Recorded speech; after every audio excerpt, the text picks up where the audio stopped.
Hi students, last lecture में हमने solid solution के बारे में बात की थी।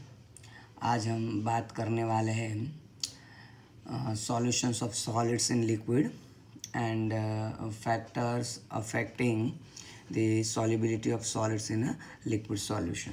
ठीक है, तो सबसे पहले आज हमारा टाइटल रहेगा सॉल्यूशंस ऑफ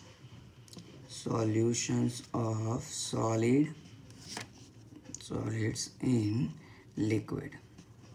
ओके, तो solutions of solids in liquid. तो सबसे पहले हम सॉल्युबिलिटी की डेफिनेशन बताएंगे। ओके, मान लीजिए कि अगर हमारे पास कोई बीकर में सॉल्वेंट है, कोई फिक्स वॉल्यूम दिया गया है ऐसा मान लीजिए, और लिक्विड सॉल्वेंट है, वो भी हम अज्यूम कर लेते हैं। ठीक है, तो लिक्विड सॉल्वेंट है हमारे पास और उसमें हम कोई सॉलिड डिजोल्व करना चाहेंगे। मान लीजिए हमारे पास सॉल्ट है NaCl, तो हम इस सॉल्वेंट में NaCl का जो मैक्सिमम अमाउंट डिजोल्व कर पाएंगे, ओके, वही अमाउंट को हम जो NaCl है उसकी सॉल्युबिलिटी बोलते हैं। और हम वो भी बता सकते हैं, हमने आगे भी बात कर दी है कि NaCl जो मैक्सिमम यहाँ पे डिजोल्व होगा और जो सॉल्यूशन बनेगा वो सैचुरेटेड सॉल्यूशन होगा। ठीक है, तो हम सॉलिड की सॉल्युबिलिटी को कैसे डिफाइन कर सकते हैं? The solubility of a solid in a liquid solvent at any temperature is defined as the maximum amount of solute in grams which can dissolve in 100 gram of liquid solvent to form saturated solution। ठीक है, definition फिर से हम लिख देते हैं एक बार। क्या बोला हमने? The solubility of solid solute in liquid solvent at a particular temperature is the maximum amount of solute which can dissolve in 100 gram of liquid solvent to form saturated solution। Okay, तो हम जो भी solute का जो भी maximum amount हम हमारे liquid solvent में डिजोल्व कर पा रहे हैं और सैचुरेटेड सॉल्यूशन बना पा रहे हैं, तो उससे हम सॉलिड की सॉल्युबिलिटी बोलते हैं। इन शॉर्ट हम बोल सकते हैं कि सॉलिड का सैचुरेटेड सॉल्यूशन बनाने के लिए हम जो भी मैक्सिमम अमाउंट डिजोल्व कर पा रहे हैं वो अमाउंट को हम वो सॉलिड की सॉल्युबिलिटी बोलते हैं। ठीक है, ओके। ना कौन कौन से फैक्टर है कि जो सॉलिड की लिक्विड में सॉल्युबिलिटी को अफेक्ट करते हैं? तो अब हम पढ़ने वाले फैक्टर्स। ओके, फैक्टर्स अफेक्टिंग ठीक है solubility of solid in liquid solvent। ठीक है, तो लिक्विड सॉल्वेंट में जब हम सॉलिड डिजोल्व करने की ट्राई करेंगे तो कौन सा फैक्टर है जो सॉल्युबिलिटी को अफेक्ट करते हैं? तो सबसे पहला वाला जो फैक्टर है वो है नेचर ऑफ द सॉल्यूट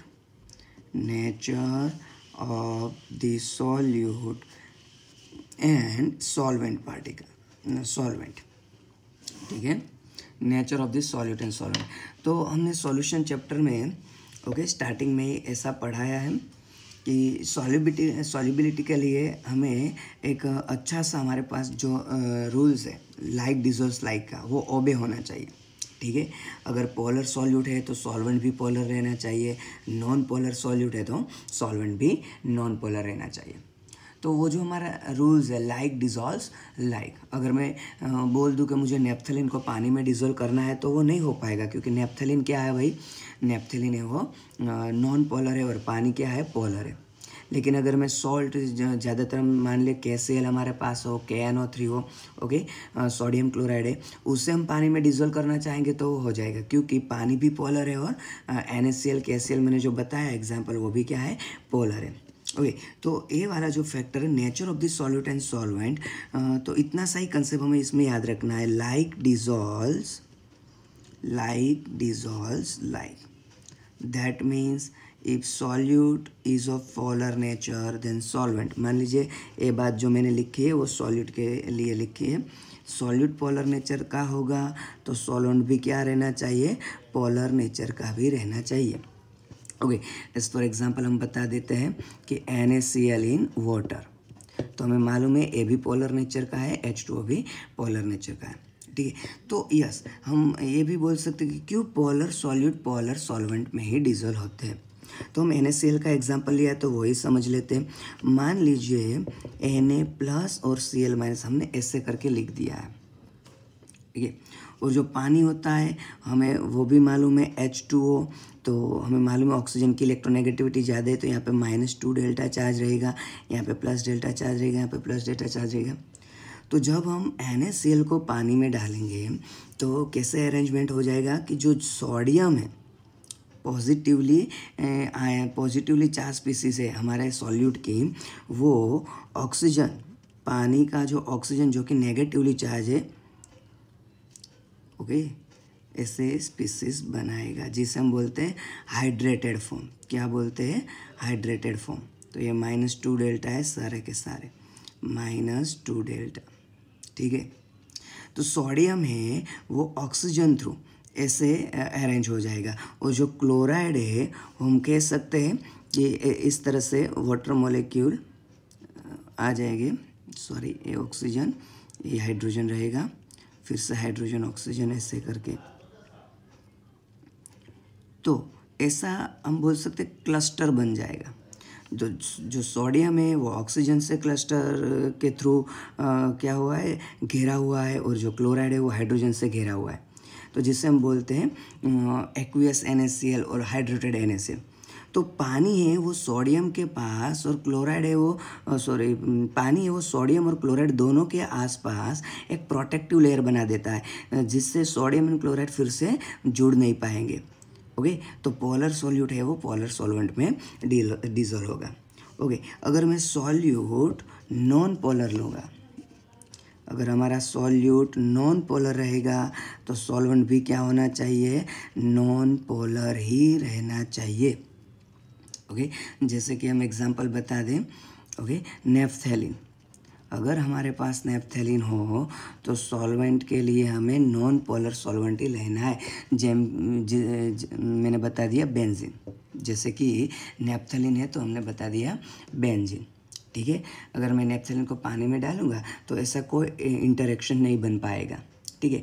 तो आप बोलोगे सर नॉन पोलर सॉल्यूट और नॉन पोलर सॉल्वेंट में कौन से वाले इंटरेक्शन हो गए कि जिससे वो एक दूसरे में मिल जाते और मिक्स हो जाते हैं। तो नॉन पोलर कंपाउंड्स में क्या रहता है कि जब हम non polar solute non polar solvent में डिसॉल्व करते हैं तो उसका जो सॉल्यूट सॉल्यूट इंटरेक्शन है, सॉल्यूट सॉल्वेंट इंटरेक्शन है और सॉल्वेंट सॉल्वेंट इंटरेक्शन है, उसके हिसाब से वो एक दूसरे में घुल मिल जाते हैं। ओके, तो नॉन पोलर सॉल्यूट की नॉन पोलर सॉल्वेंट में सॉल्युबिलिटी के लिए कौन से वाले फैक्टर इंपॉर्टेंट है, solute solute interaction, solute interaction, ठीक है। Solvent interaction also, solvent interaction, and हम बोल सकते हैं सॉल्यूट सॉल्वेंट इंटरेक्शन। ओके, तो ये तीनों इंटरेक्शन ओके सेम टाइप के रहेंगे, ओके, तो ये नॉन पोलर सॉल्यूट है वो नॉन पोलर सॉल्वेंट में डिसॉल्व हो पाएगा, ठीक है। तो ये पहला फैक्टर था, nature of this solute and solvent, okay, जो solubility of solid in liquid solvent के लिए एक इम्पोर्टेंट भूमिका अदा करता है, ठीक है। सेकेंड वाला फैक्टर हम देख लेते हैं सॉल्युबिलिटी का, और हम बोल सकते हैं effect of temperature, effect of temperature, okay. तो ज़्यादातर स्टूडेंट ऐसा सोच लेते हैं कि जब हम सॉल्यूट को लिक्विड सॉल्वेंट में डिसॉल्व करने की ट्राई करते हैं तो जैसे जैसे टेम्परेचर बढ़ता जाएगा ऐसे ऐसे सॉल्युबिलिटी भी इंक्रीज़ होगी, लेकिन ऐसा नहीं है। ओके, टेम्परेचर फैक्टर ऐसा नहीं है कि अगर हम टेम्परेचर इंक्रीज़ करें तो सॉल्युबिलिटी इंक्रीज़ ही होगी।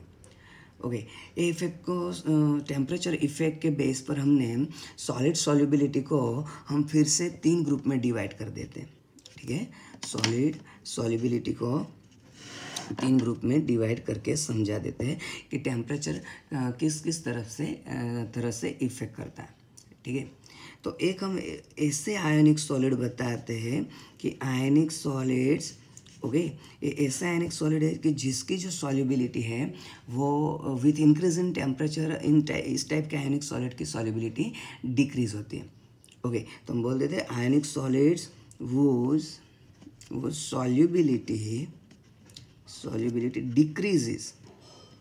decreases continuously with increase of temperature।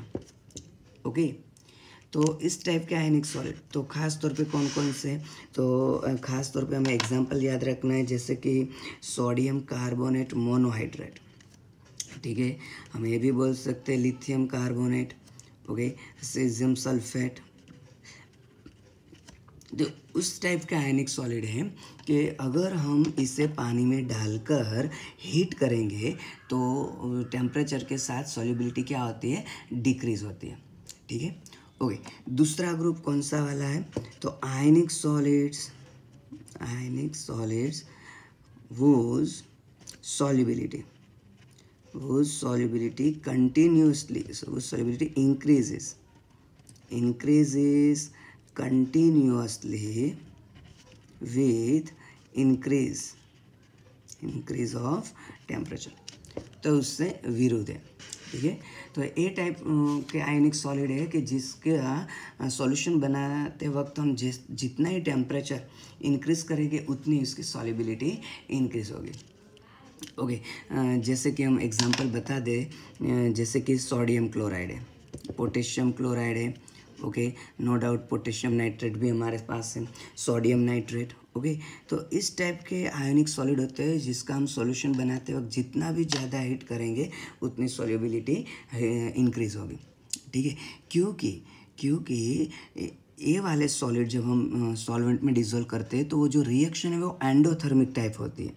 Okay, मान लीजिए मैंने एक रिएक्शन लिख दिया sodium chloride plus H2, okay, और मैंने बना दिया NaCl एक्वियस सॉल्यूशन बना दिया मान लीजिए, और सैचुरेटेड सॉल्यूशन बना दिया, तो इक्विलिब्रियम कंडीशन हम ड्रॉ कर सकते हैं। तो ए क्या है, ये प्लस हीट यहाँ पे हम लिख सकते हैं। ओके, एंडोथर्मिक रिएक्शन है। अगर एंडोथर्मिक रिएक्शन होने की वजह से जब हम टेम्परेचर इंक्रीज करेंगे तो अकॉर्डिंग टू ल चैटेलियर प्रिंसिपल हीट है वो प्रोडक्ट रिएक्टेंट का काम कर रही है, तो with increase in temperature this reaction will go towards forward direction. अगर रिएक्शन फॉरवर्ड डायरेक्शन में जाएगा तो सॉल्युबिलिटी कंटिन्यूसली क्या होगी, इंक्रीज होगी। ठीक है, हम अगर छोटे वाले ग्राफ ड्रॉ करके हम समझाने की कोशिश करें जिसे हम सॉल्युबिलिटी कर्व बोलते हैं। ओके, मान लीजिए मैं यहाँ पे ले लेता हूँ सॉल्युबिलिटी। ओके, सॉल्वेंट का मैंने सॉल्यूशन है वो 100 ग्राम सॉल्यूशन रखा है। ठीक है, और मान लीजिए मैं यहाँ पे ले लेता हूँ टेम्परेचर। ओके, तो NaCl की बात करें तो इस तरफ से ग्राफ आता है continuously with increase in temperature solubility of NaCl continuously increase होती है। अगर पोटेशियम क्लोराइड की बात करूँ तो ऐसे करके ग्राफ मिलता है हमें पोटेशियम क्लोराइड। ओके, पहले स्लाइटली और बाद में NaCl को भी वो क्रॉस कर जाएगा। ओके, इसी तरह सोडियम नाइट्रेट का ग्राफ हम ड्रॉ करने की कोशिश करें तो ये वाला सोडियम नाइट्रेट का ग्राफ है। ओके, अगर पोटेशियम नाइट्रेट की बात कर दें हम, ओके, तो पोटेशियम नाइट्रेट का ग्राफ भी कुछ इस तरह से हम ड्रॉ कर पा रहे हैं। तो मेरा कहना का मतलब ये चारों ग्राफ से हम ये कह सकते हैं with increase in temperature solubility continuously increase होती है। ठीक है, और लास्ट टाइप के हम सॉलिड की बात करते हैं आयनिक सॉलिड की, तो किस टाइप के सॉलिड होते हैं कि आयनिक solids whose solubility does not increase और डिक्रीज कंटिन्यूअसली विथ टेम्परेचर। ठीक है, ए वाले जो आयनिक सॉलिड है उसकी सॉलिबिलिटी या तो टेम्परेचर के साथ इंक्रीज तो होती है लेकिन कंटिन्यूअसली नहीं, जैसे कि हमने यहाँ बता दिया। यहाँ पे क्या होता है, कंटिन्यूअसली इंक्रीज होती है लेकिन यहाँ पे कंटिन्यूअसली नहीं होगी। ठीक है, अगर डिक्रीज होगी तो भी कंटिन्यूअसली डिक्रीज नहीं होगी। ओके, हम एक दो ग्राफ ड्रॉ करके बता देते, फिर से हम बोल देते सॉल्युबिलिटी पर 100 ग्राम ऑफ सॉल्वेंट और सॉल्यूशन बोल सकते हैं वर्सेस टेम्परेचर की हम बात कर देते हैं। जैसे कि हमारे पास बेस्ट एग्जांपल है एमोनियम नाइट्रेट। एमोनियम नाइट्रेट है वो पॉलीमॉर्फिज्म है, अल्फा फॉर्म और बीटा फॉर्म होता है। तो क्या होता है कि with increase in temperature alpha form की सॉल्युबिलिटी ऐसे इंक्रीज होती है। ओके, जब ट्रांजिशन टेम्परेचर आ जाएगा, ओके, किसे ट्रांजिशन टेम्परेचर बोलेंगे, जब कोई सब्सटेंस अपना एक फॉर्म में से दूसरे फॉर्म में ट्रांसमिट होता है। ओके, तो वो टेम्परेचर को हम बोलते हैं ट्रांजिशन टेम्परेचर। मान लीजिए अगर एमोनियम नाइट्रेट की मैं बात कर रहा हूँ तो ए वाला जो टेम्परेचर रहेगा वो उसका क्या रहेगा, ट्रांजिशन टेम्परेचर रहेगा। ज़्यादातर उसका जो वैल्यू है वो 32.4 डिग्री सेल्सियस है। ठीक है, तो ये अल्फा फॉर्म है। ओके, फिर कंटिन्यूसली अगर हम टेम्परेचर इंक्रीज करें तो अल्फ़ा एमोनियम नाइट्रेट में से बीटा एमोनियम नाइट्रेट की सॉल्युबिलिटी ऐसे इंक्रीज होगी। तो हम देख सकते हैं with increase in temperature continuously नहीं, कर्व टाइप्स जैसा हमें ग्राफ मिल रहा है। और बाद में बीटा फॉर्म में भी पहले धीमे धीमे से टेम्परेचर के साथ सॉल्युबिलिटी इंक्रीज होगी और बाद में फटाफट से होगी। ठीक है, ओके, एक दूसरा तो एक एमोनियम नाइट्रेट के बारे में मैं बताया। मान लीजिए अगर दूसरा हम कैल्शियम क्लोराइड के बारे में बताएं तो कैल्शियम क्लोराइड का भी ग्राफ टेम्परेचर के साथ कुछ इस तरह से मिल रहा है। ठीक है, ये जो कैल्शियम क्लोराइड है वो इंटू 6H2 है, एक कैल्शियम क्लोराइड इंटू 4H2 है, एक कैल्शियम क्लोराइड इंटू 2H2O। ठीक है, तो 6 mole of H2O, 4 mole of H2O और 2 मोल ऑफ H2O। तो आप देख सकते हो टेम्परेचर के साथ कंटिन्यूसली इंक्रीज नहीं होता। ओके, और मैं अब ड्रॉ तो नहीं कर पाऊँगा लेकिन इतना सा ज़रूर बता दूंगा कि जो Na2SO4 होता है इंटू 10H2। ओके, इसकी टेम्परेचर के साथ सॉल्युबिलिटी कैसे बिहेव करती है, तो पहले इंक्रीज होती है। मान लीजिए मैं यहाँ पे इसे थोड़ा सा ड्रॉ करने की कोशिश करूँगा। ओके, तो पहले टेम्परेचर के साथ सॉल्युबिलिटी इंक्रीज होती है और बाद में स्लाइटली डिक्रीज होती है और हम बोल सकते हैं लगभग कांस्टेंट रहती है। तो ये ग्राफ मैंने किसके लिए बताया है, Na2SO4 इंटू 10H2। ओके, तो सॉल्युबिलिटी टेम्परेचर की इफेक्ट हमने आयनिक सॉलिड को 3 ग्रुप में डिवाइड करके समझाने की कोशिश की है। ओके, एक हमने ऐसे आयनिक सॉलिड बताया कि जिसकी सॉल्युबिलिटी कंटिन्यूसली डिक्रीज होती है विथ इंक्रीज इन टेम्परेचर। कौन कौन से एग्जांपल बोल दिए हमने, lithium carbonate, caesium sulphate, sodium carbonate. ठीक है, दूसरे ग्रुप में हमने ऐसा आयनिक सॉलिड बताया कि जिसकी सॉल्युबिलिटी कंटिन्यूसली इंक्रीज होती है विथ इंक्रीज इन टेम्परेचर। और वो क्यों होता है तो हमने बता दिया, वो रिएक्शन है, वो एंडोथर्मिक टाइप रिएक्शन है। तो with increase in temperature heat increase होगी तो रिएक्शन ल चैटेलियर प्रिंसिपल के मुताबिक फॉरवर्ड डायरेक्शन में रिएक्शन होगी। और तीसरे टाइप के आयनिक सॉलिड की हमने बात की जिसकी सॉल्युबिलिटी हमने बोल दिया with increase in temperature continuously increase भी नहीं होगी, कंटिन्यूसली डिक्रीज भी नहीं होगी। अगर इंक्रीज होगी तो भी कंटिन्यूसली नहीं है, डिक्रीज होगी तो भी कंटिन्यूस नहीं है। ठीक है, और अभी एक तीसरी इफेक्ट है, वो है इफेक्ट ऑफ प्रेशर। लेकिन हम जानते हैं, एक काम करते हैं, लिख ही देते हैं। तो तीसरा जो फैक्टर है वो है इफेक्ट ऑफ प्रेशर। लेकिन हमें मालूम है हमारा जो सॉल्यूशन है उसमें जो सॉल्यूट है वो भी सॉलिड फॉर्म में है, सॉल्वेंट है वो लिक्विड फॉर्म में है, और बाद में जो सॉल्यूशन बन के आएगा वो भी लिक्विड फॉर्म में है। ठीक है, तो प्रेशर ज़्यादातर कौन सी फेज पे इफेक्ट करता है, जब गैसियस फेज हो तो प्रेशर की इफेक्ट सबसे ज़्यादातर होती है। लेकिन हम देख सकते हैं हमारा सॉल्यूट, सॉल्वेंट और सॉल्यूशन यहाँ पे सॉलिड और लिक्विड फेज ही है। तो सॉलिड और लिक्विड फेज पे प्रेशर की कोई खास इफेक्ट नहीं होती है। तो हम कह सकते हैं जब हम सॉलिड, सॉल्यूट, लिक्विड, सॉल्वेंट में डिसॉल्व करके लिक्विड सॉल्यूशन बनाते हैं तो उसमें प्रेशर की कोई खास भूमिका रहती नहीं है। तो हम इतना सा ज़रूर लिख सकते हैं, there is no any effect of pressure, any effect of pressure in solubility of solid solute in liquid solvent। ठीक है, तो लिक्विड सॉल्वेंट में जब हम सॉलिड सॉल्यूट डिसॉल्व करके उसकी सॉल्युबिलिटी का स्टडी करेंगे तो उसमें प्रेशर की कोई खास भूमिका रहती नहीं है। ठीक है, तो ये जो हमने बात की थी वो बात की थी हमने सॉलिड सॉल्यूशन की जो सॉल्युबिलिटी सॉलिड सॉल्यूट जब लिक्विड सॉल्वेंट में डिसॉल्व करके हम सॉल्यूशन बनाते हैं तो जो सॉल्युबिलिटी है उसमें कौन कौन से फैक्टर अफेक्ट करते हैं। एक हमने बता दिया nature of this solute and solvent, जिसमें हमने शॉर्ट बता दिया लाइक डिसॉल्व्स लाइक का कंसेप्ट। दूसरा बताया effect of temperature and last वाला था इफेक्ट ऑफ प्रेशर। ठीक है, effect of pressure. Okay, now gases solution और लिक्विड सॉल्यूशन भी है, लेकिन हमें मालूम है अगर हम गैसेस सॉल्यूशन की बात करेंगे तो all the gas form homogeneous mixture. जैसे कि हमें एटमॉस्फेयर में मालूम ही है कई सारे गैसेस एक दूसरे में अच्छी तरह से घुल मिल जाते हैं और होमोजीनियस सॉल्यूशन बनाते हैं। ठीक है, लिक्विड सॉल्यूशन में क्या होता है कि लिक्विड सॉल्यूशन तो सीधी सी बात है आइदर सॉलिड सॉल्यूट और लिक्विड सॉल्यूट और गैस सॉल्यूट जब हम लिक्विड सॉल्वेंट में डिसॉल्व करेंगे तो लिक्विड सॉल्यूशन बन जाएगा। लेकिन उसका कुछ खास अभी इस टॉपिक में कुछ इतना लेना देना नहीं है। ओके, तो यहाँ तक ही रखते हैं आज, और आगे हम बात करेंगे अगले वाले वीडियो में solubility of gas in liquid, और जिसमें हम हेनरीज लॉ पढ़ेंगे। हेनरीज लॉ सॉल्यूशन चैप्टर के लिए बहुत ही इम्पोर्टेंट है। ओके, उसके कई बार न्यूमेरिकल फॉर्म में एमसीक्यू आ गए। सीबीएसई बोर्ड में भी उसके कंसेप्ट का जो न्यूमेरिकल है वो बोर्ड में भी पूछा जा चुका है। ठीक है, तो अगले लेक्चर में हम खास तौर पे बात करेंगे हेनरी लेक्चर की, हेनरी कंसेप्ट की। तब तक आप अच्छी तरह से रिवाइज कीजिए। Okay, thank you.